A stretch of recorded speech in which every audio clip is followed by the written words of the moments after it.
Thank you, Mr. Chairman, for the kind introduction. And my name is pronounced Adzahayandu. Okay. My name is Kenneth Deer. My English name. Adzahayandu is the name of my language. It means the fire still burns. Mohawk, Bear Clan. The Mohawks are a member of the Haudenosaunee, also known as the Iroquois Confederacy or the Six Nations Confederacy. And we are located in North America, both in Canada and the United States, and what we call Turtle Island. I also want to acknowledge the ambassador of Denmark for his statement. I wish all states had the same position as Denmark, and we wouldn't have to be sitting here today, and we would be sitting in the front of this room, representing ourselves. As you know, as you noticed in the last 3 days, we've been celebrating or commemorating, would be a better word, our chief, Diskahe, a Cayuga chief that came here to the League of Nations in 1923, seeking to address the League, because we felt, the Haudenosaunee felt that it was, this is the place where sovereign peoples come. So the Haudenosaunee, as a sovereign people, felt that the League of Nations was a place that it had to have a voice in. And so he came here and in 1923, and with the strong support of many people here in Geneva, and distinguished delegates from the city, and also by some states supported this guy. States like Ireland and Panama, Estonia, and Persia were supporting him to address the League of Nations. So even with state support, he was, the Netherlands also is another country that was supporting Diskahe, because we have a treaty with the Netherlands. In 1635, we have the Treaty of Fort Orange between the Mohawks of the Haudenosaunee and the Netherlands at that time. So we have this nation-to-nation relationship with a number of states. We have treaties with the Netherlands, with Great Britain, with France, 1701, the Great Peace. We have treaties with the United States. We don't have a treaty with Canada. We don't need one because we have a treaty with Great Britain.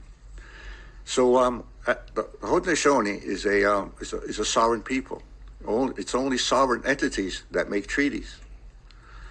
So it makes a whole lot of sense then for Diskahe to come to the League of Nations in 1923. Unfortunately, he was rebuffed and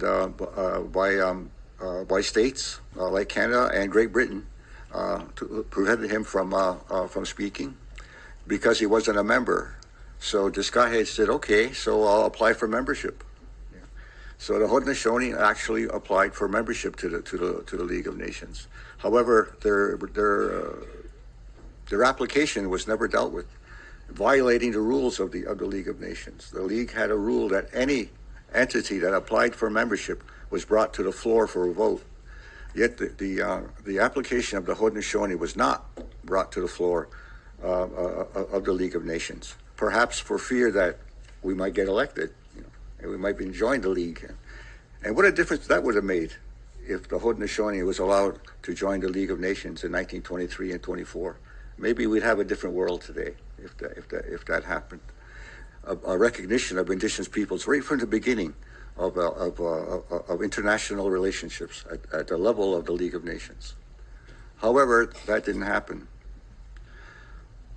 So today, 100 years later, we are commemorating that. And as you know, that we had a wonderful march yesterday from here.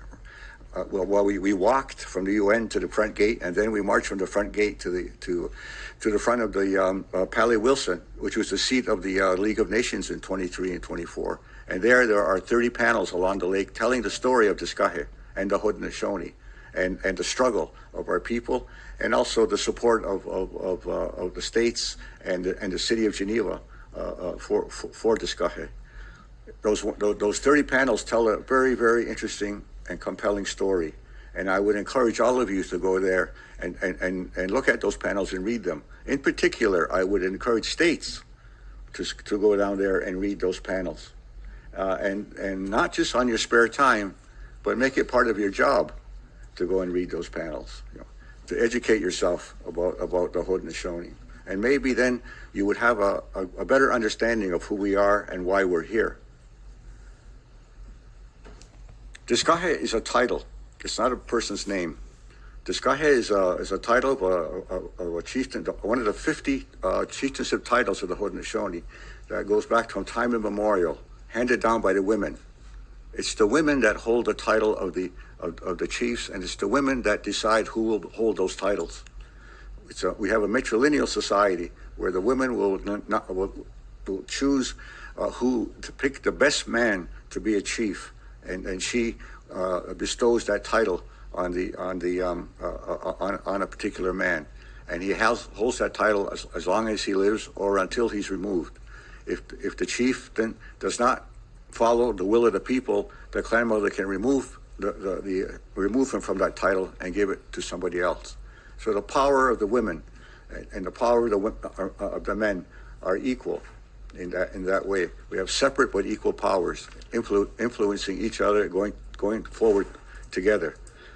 And the strength of our women was also an influence on the women's suffrage in the United States, and also with women's rights here in Geneva in the 1920s.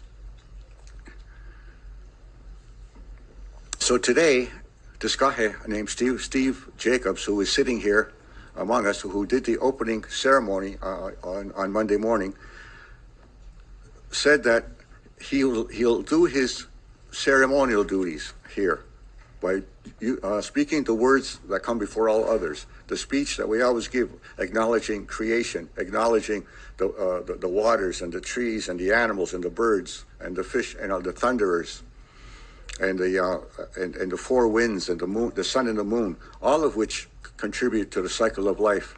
And all of us, and it's indigenous people who have been acknowledging the natural world, which is something that is missing in the United Nations. There is no acknowledgement to the natural world in the United Nations, and that's why indigenous peoples have to be here, to acknowledge the natural world. So Diskahe said on Monday that this is the only time that he will speak, and he will not speak again until he is recognized as a government by the United Nations here in the Human Rights Council and in New York in the General Assembly. And it's his silence. If I can, is he here? Is Diskahe here? Stand up, please.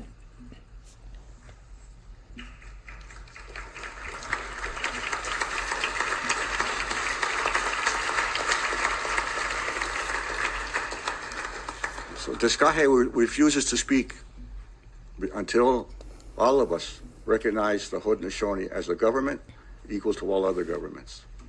And I'll end my story here. Thank you.